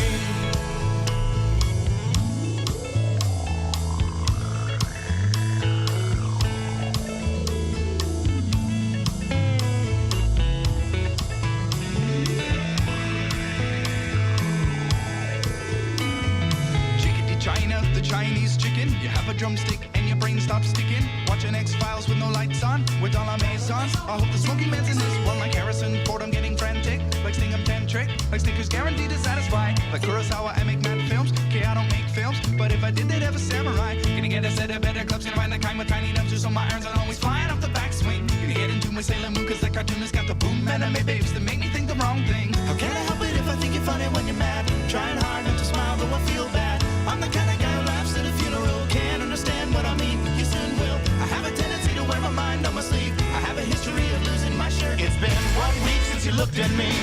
Dropped your eyes to the sides and said I'm sorry. 5 days since I laughed at you and said you just did just what I thought you were gonna do. 3 days since the living room. We realized we're both to blame, but what could we do? Yesterday, you just smiled at me, cause it'll still be 2 days till we say we're sorry. It'll still be 2 days till we say we're sorry. It'll still be 2 days till we say we're sorry. Richmond Stadium, home of the Robbie. Yo! Gary's in Bilston. Good afternoon, Gaz. Burntwood. What? Yeah, but I work in Bilston because I spoke to Pete, Daz and Danny Kelly. But Oh, it's I'm first so thing in the well. morning, you see. It must be so nice for you, Gary, to speak to a professional broadcaster at last, and not those chancers. Exactly. What can I do for you, Gary? I've got a question for you. Go on, I'm boss. going through the top of my head. Yes. I'm thin on top, but if I leave the sides, it grows like mad. Now the top down, so I'm like, look at Coco the clown. Yes. Now, question. Yes. Now your skull bone is all the same, isn't it? Yes. Yeah, so Yeah. if I don't shave for 3 days, I look like Grizzly Adams. Oh. Why does it stop growing on the top, but not if you turn your skull round? Would you stop growing a beard and go there? No, that's funny because you get some people that can't grow beards. There are some men, right, that are hairless, and you notice this if you notice their trouser leg rise up, and you notice they've got no hairs on their legs, no hairs on their arms. It's weird, right? And some, I've got a beard at the moment just because I've not been bothered to shave for the last 3 weeks, and it's a little bit patchy, but it never goes. But it doesn't stop growing in an area, does it? Exactly. You don't get you don't suddenly develop a baldness in your beard. No, you don't go to the sides and stop down the middle. I mean, if you turn your skull round, would it? You know, My beard is going grey and it looks wonderful but you're right. Instead of all the research scientists are doing into baldness now, they should be looking at beards and seeing what they could learn from that. Exactly. Gary, thank you very much indeed. Wise man, Gary. Apart from the calls you make to Danny Kelly and other chances like that, but apart from that, wise man. Martin. How you doing, mate? You all right? I'm all right. I'm all right, Martin. I'm tired. Got a bit of a headache. Everyone's going, oh, it's really nice weather. I don't like it when it's sunny. Oh, well, you know, you can have a good day and it can sometimes bring you down. Good days, nice day for everyone else today, but for me it's not a bad, it's a bad day. We're getting so many wise people on the show. Why is it a bad day for you, Martin? Of course it is. Tell me why, fella. Come on. Let me explain something to you, obviously you know me from the Ranger fan club. Oh, you're that plum. Shouldn't really be encouraging you to call on, but go on, yeah. It's a bad day for you because anyway, you've not had enough he's Ranger. me fella, he's me mate, you know. But I got up this morning. Da-da-da-da-da. Da-da-da. Got into my van. Da-da-da-da-da. And realised somebody had been and ransacked and robbed my van completely. You are joking. Obviously, I'm not joking. Oh, Martin, what have they nicked? Sat-navs, the radio, they took the whole lot. The whole lot. Yeah. I rang the police as well, not long back. Yeah. And they said, we'll give you a crime number. Yeah, they won't come round. Well, no, they won't come round. They're going to send a couple of PCOs or something like that, they said. You're lucky you even get that. Most police, they won't send anyone round to look at a car robbery, someone breaking into a car anymore. Yeah, but, Ian... They're never going to catch the fella. To God. Yeah. Ian. Yes. when I got in that van, and you don't realise it's just happened up. I looked around, I thought, flipping out, I didn't leave it like this, I didn't leave it like that, and then and all of a sudden it hit me. Yeah. And your stomach realise you're being robbed. Iain. Absolutely being robbed. You gotta And the let me police, speak to my nobody friends. does nothing to help you. You've got to let me speak to my friends. I am, Ranger. How you doing, mate? I am, mate. How you doing? Yeah, I've just been robbed, Oh, dear. Why were you being robbed? Yeah, they broke in me bloody van, mate. Took all my gear. Listen, Took me I'm gonna sat put out the whole lot. I'm sorry to hear that. They're vermin there. You all right, are you? Yeah, I'm all right. Listen, but the thing is, I'm going to put out an urgent appeal to find your stuff. We Sorry? need to find your stuff. If it's been pinched, tell them what you've had pinched. Right? I'm sure Iain will put out an appeal. Well, I don't know. I mean, he's a good bloke, but the thing is, these are obvious scumbags, isn't they? They're obvious druggies and whatever, and they've just got in and took what they bloody want. Oh, dear. All right, let's steady on with the Category Cs. I know you're emotional. Let's steady on with the Category Cs. Ranjit, can I just ask, Ranjit, when did this happen, Martin? Last night. Okay. Well, I noticed this morning when I got up, obviously last night, you know. Okay. Ranjit? Yeah? Where were you last night, mate? I would never rob one of my fans. Yeah, exactly. The perfect alibi. He's the leader of your fan club, so of course it couldn't be Ranjit, the kebab man, done it. No. Where were you last night, Ranj? I was in the chip shop, buddy. All right. You got any witnesses, Ranj? I got Albert working with me. Yeah. Hey, Iain. Yes, Iain, Martin. This is true. Iain, this is true. This actually happened last night. I actually have been robbed. Yeah, I know, and I'm trying to help you by questioning Ranjit about his whereabouts. Hang on a second. He weren't nothing to do with him, was he? Okay, No, all right. Let me bring suspect number 2 into the courtroom. Go on. Millie, darling. Where were you last night, Millie? In my house. And who was in the house with you? I wasn't there. Ranjit was in the house with you? No. No. See, this is very Millie. No, you didn't. Millie. This is very serious. Martin's had a robbery. Where were you last night, Millie? At home? I'm at home. Yeah. And who was in the home with you? The cat. So were there any human witnesses? No. Martin, I think we found prime suspect. Ranjit, you're off the list. Fart it. Listen. Fart it? Listen, Iain. Seriously, right? I'm being serious. I'm trying to help. Iain, I was trying to see if you could do something to help me out on this one. I'm trying to help you out. I'm questioning people, Martin. Millie was at home, she says, on her own. Oh, what a surprise. There are no witnesses. She's not got an alibi, Martin. Iain, you ought to put an appeal out. Let Martin describe what he's lost. It doesn't need to. I found the thief. It's Millie. No, be serious. I'm being serious. Listen, Martin. Is there any help? You'll have to phone another presenter like Danny Kelly. Oh, Danny Kelly won't get involved. And get things sorted. No. Danny Kelly, forget him. Yeah, forget him. Yeah. Chance. He's my man. Thank you. Right, bye-bye. Oh, God, Millie, yes. Right, they must be already sold on already at the car boot sale. Yeah, exactly. Hello, Millie, you all right? Oh, for I'm not crying. too bad. I call you to tell about your belly button. Yes, right, Ranjit, goodbye, Ranjit. No. Yeah, goodbye, Martin. Hey, Ranjit. There we go. They've gone now. They've gone now. Listen, you must clean your belly button. You know that, Iain? Say that again. You must clean out your belly button. Why so, Millie? Do you get grit in when yours? you're having a shower Bits or of bath. food, sweet corn, beans, sausages. No, you know when you have a shower or bath? I vaguely Get your remember. towel and you clean your belly button out. You know when you have a baby, not you, you wouldn't know. The doctor always said make sure you clean the baby belly button out. No. And this is the thing, by the way. If you're an expectant parent, what they don't tell you at NCT, what they don't tell you about newborn babies, right? There's a lot of gross stuff, right? Yeah. They don't tell you that there's a strong chance that they might cut open your wives with a knife. They do that, Marky Mark. Did you know that?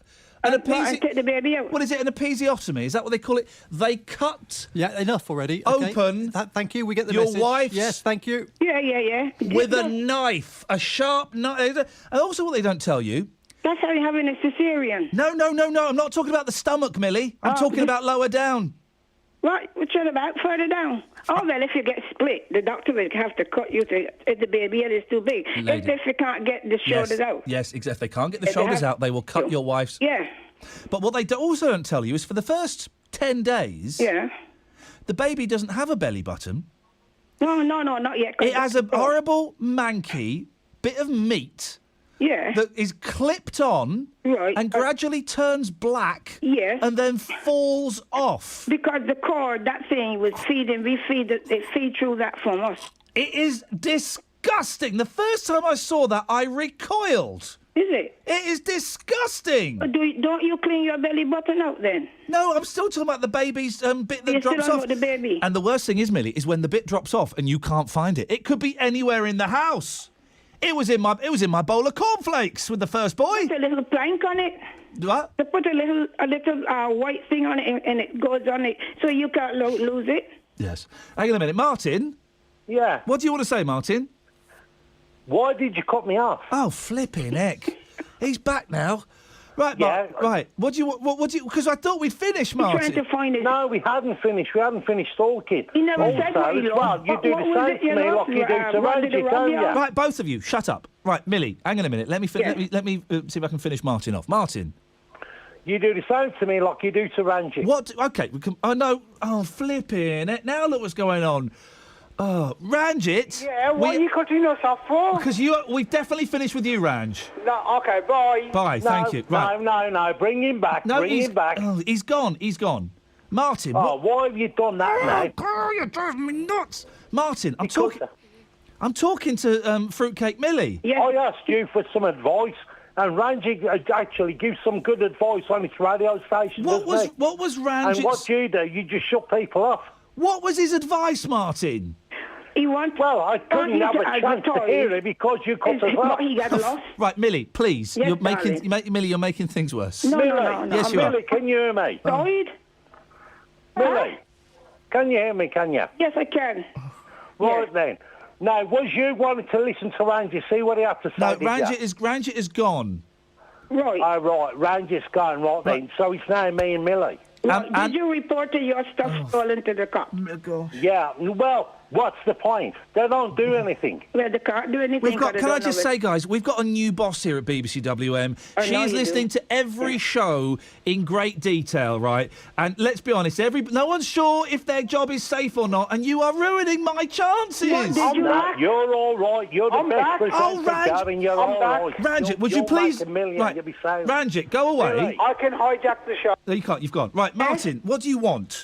What did you Right lost? What did they rob you out of? He's told us what they robbed him of. What was it? Yeah, well, he took me sat nav and... Well, look, he'll cut us off anyway if I keep rattling to you, won't he? Oh, you know? he wouldn't cut But you. what I'm He's looking all at, right. to find out is Well, the just best think way. of going, it'll If be- you know you got these Who's- PCOs, hang on a minute. these PCOs Martin, that walk around button the it. street Martin. and they don't do anything, do they? Martin, hang on. Who's that other voice there? Who? They're talking around. I could hear Martin and Millie. Who's the other person? Millie and me. Ian, come on, Ian. There's somebody. I heard a deep voice. Ranjit. Oh, Ranjit's me man. Oh, Ranjit's for me. crying out loud, I'm going nuts. Oi. Who's that? Oi. Who's that? Oh, God almighty, everyone's going mad. Who? Right, Millie, Yeah? just say hello so we can hear your voice. Hiya. Right, Martin, say hello. Hello? Mystery voice, who's that? It's Malcolm here. Oh, for crying out loud. I want to know if I want to know if Millie's daughter's come back from the West Indies yet. I don't have a daughter. I have all sons. Well, your son then. My sons don't go to the West Indies.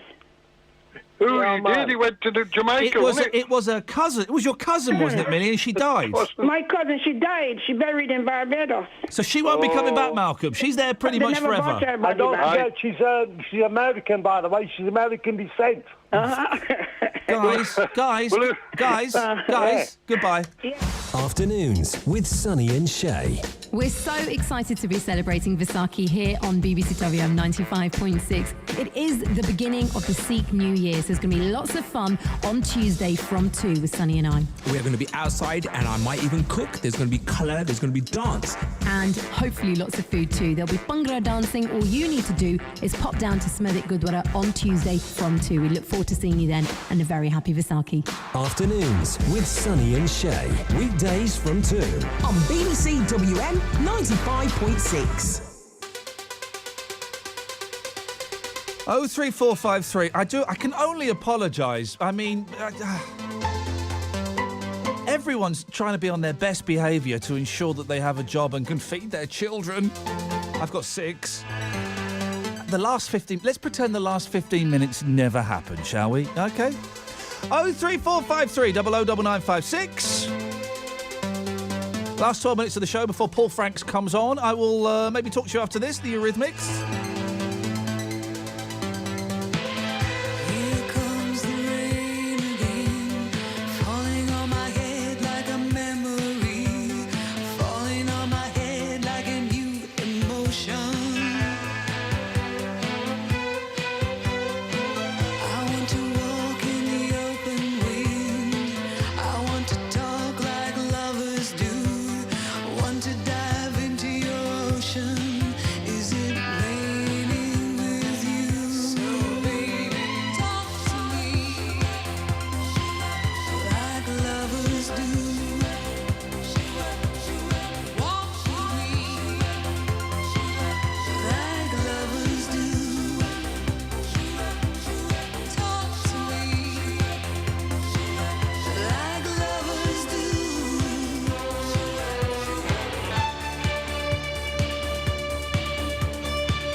nearly done. We're nearly done. I mean, can't have wondered, haven't you? Got a text from Chris. He says, Ian, do you want to buy a sat nav?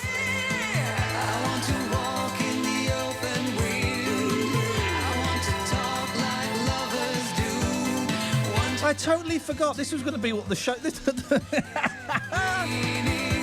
show was going to be about funerals. I forgot about that. Yeah, hold on.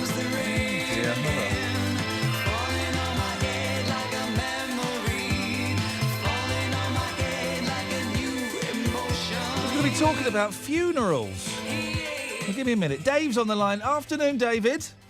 Oh, don't call me that. I know I'm in trouble when you call me that. Davey? Just Dave will do. Dave will do. All right, Dave will do. What you got for us? Did that cure your cat? Oh, you're for those who don't know, Dave is the gentleman who I mentioned my cat had fleas. 15 minutes later, he pops up at the mailbox for That's Where We Are. I don't think that's a secret. With some, what was it called, that stuff for my cat? Stronghold. Stronghold. Yeah, I need to speak to you about that, Dave. Yeah. I put it because you put it on the back of their neck, don't you? You break the top off. You break on the top. pipette and squeeze it. And Yeah. I did that. 15 minutes later, my cat died.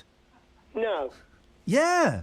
Serious. And I just wondered, I just wondered what you're going to do about it. Well, I don't know. I mean... It just seemed a coincidence. I only give it you to get rid of the fleas. Got rid of the cat, mate. Got rid of the fleas, all right, but also the cat. Was it your old cat? It was my own cat, yes. No, I mean, because you've got an elderly cat. She's 15 years old, yes. Was it her? Yeah. Oh. So there weren't many years to go anyway.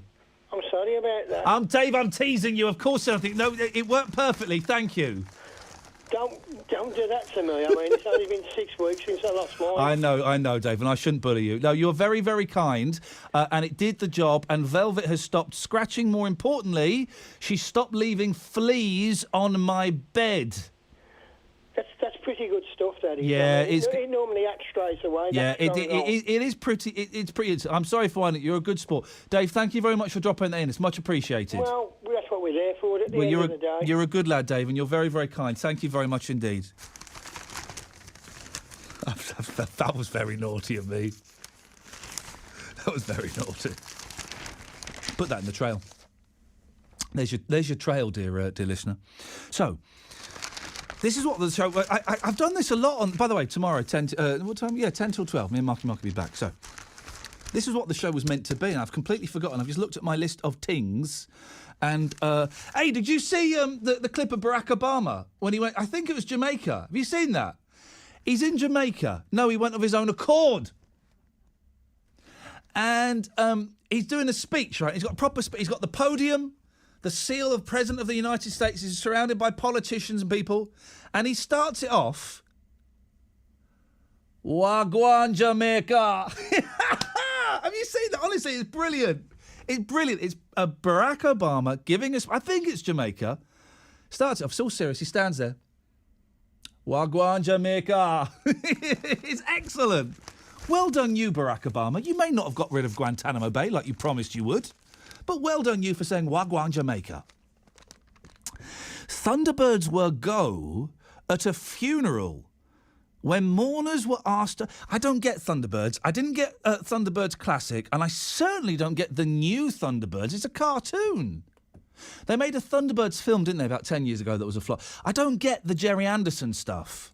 The Thunderbirds, the Sting... I like Space 1999, because I like Martin Landau and I like Barbara Bain. And I like the guns because they look like protractors. But I don't like... and I liked Terrorhawks. But the rest of the Jerry Anderson stuff was rubbish. Anyway, Thunderbirds were go at a funeral when mourners were asked to wear outfits from the much-loved show. Come on, guys, really? There's a dress code for funerals? There's a dress code for funerals, Martin? Can you believe it? Martin? Yeah, you all right, mate? Yeah, you're on the air. What? Yeah, the thing is, you're putting Ranjit on the ropes, same as me, ain't ya? No, all right, flipping it. Ranjit's always on the ropes. Ranjit's a spectator. Go on, Martin, you've got 30 seconds. No, you didn't even give us a chance to finish what was going on. Go on then, finish it. You've got it now. Go. Oh, God almighty, Ian. Go, you can finish it now. Where's Ranjit? You don't need Ranjit, Martin. You're your own... he's my mate. He's my backup. You are your own man, Martin. You know he's there. You know he's there. He's not Put there. him on there. No, You know, get him on. No, go on. Martin, Get him going. Come on. Martin, I'll speak to you tomorrow.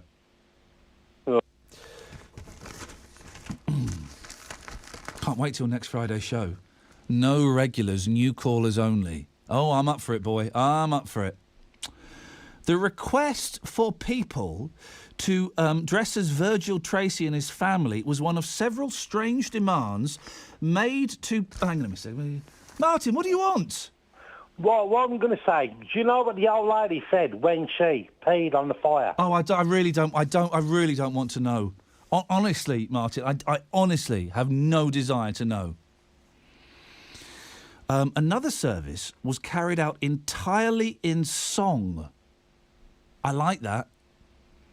And now I don't understand this one. An elderly woman had a waving satin glove to gesture goodbye to mourners as her coffin disappeared. Oh, we'll speak to those two gentlemen tomorrow that are calling in. A Simon Cowell fan? A Simon Cowell fan? How could Simon Cowell have fans? I can understand people, like him or hate him or think he's all right or think he's a plum or don't have... Simon Cowell fan? A Simon Cowell fan was buried with a framed photo of the X Factor judge. Oh, and this is quite a popular one. And one man had his ashes put in fireworks. That happens quite a lot these days. Well, anyway, that was meant to be the main thrust of the show. I do apologise. Maybe we'll talk about that tomorrow. Back tomorrow, 10 o'clock. Thank you to Marky Mark, as always. Your travel news in the West Midlands. BBC WM 95.6. Let's get the travel news now. Here's Phil. There's a broken down vehicle on the southbound side of the M6 between Junction 9 at Wednesbury and Junction 8 for the M5, causing delays. Southbound also looking slow on the M6 between 10A for the M54 and Junction 8 for the M5. Out of Birmingham City Centre, the Aston Expressway is very slow moving from Dartmouth Circus towards Spaghetti Junction for the M6 at Junction 6, not helped by roadworks on that stretch. If you can update us, call BBC WM 95.6 travel on 0330 123 3550.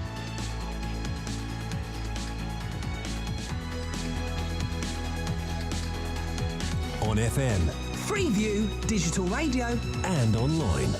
Your voice in the West Midlands. BBC WM 95.6. It's 4 o'clock. Iain Lee will be back tomorrow at 10. Don't be late. Let's get the main news on BBC WM with Rob Mayer. Good afternoon. Health officials are warning that air pollution in parts of the Midlands today could reach its highest levels. We're being advised to avoid strenuous exercise outdoors, with people with heart problems and conditions like asthma most at risk. The Green Party's Caroline Russell says there are 29,000 extra deaths a year due to air pollution, and action needs to be taken. While we're dealing with a high pollution episode, we should be looking at the kind of solutions they've developed in Paris, where you make public transport free during a high pollution episode. You encourage people out of their cars. You possibly do something with using number plates so that you reduce the number of cars on the road. Yes, this is a public health emergency. An investigation is looking into why police were not dispatched after an alarm went off at a safety deposit vault, which was robbed on Good Friday in London. Thieves used power tools to break into at least 70 boxes in Hatton Garden, stealing valuables worth millions of pounds. A 13-year-old boy who admitted murdering a builder in London has been sentenced to detention at Her Majesty's pleasure at the Old Bailey. The boy, who hasn't been named, stabbed 53-year-old Christopher Barry in Edmonton last December. He'll serve at least 11 years before he's considered for parole. The Institute for Fiscal Studies says there hasn't been a clear message from either the Conservatives or Labour over where the spending cuts would be made in the next Parliament. Its director, Paul Johnson, is calling for more clarification from both the main parties. The Conservatives, who are talking about increasing spending in a number of areas, but overall are looking at really significant cuts in public service spending. We're not hearing about where those cuts are coming from. And from the Labour side, what we're not really getting is a very clear view about what they want to do with the public finances at all. A ward has had to be closed because of a norovirus outbreak at Walsall Manor Hospital.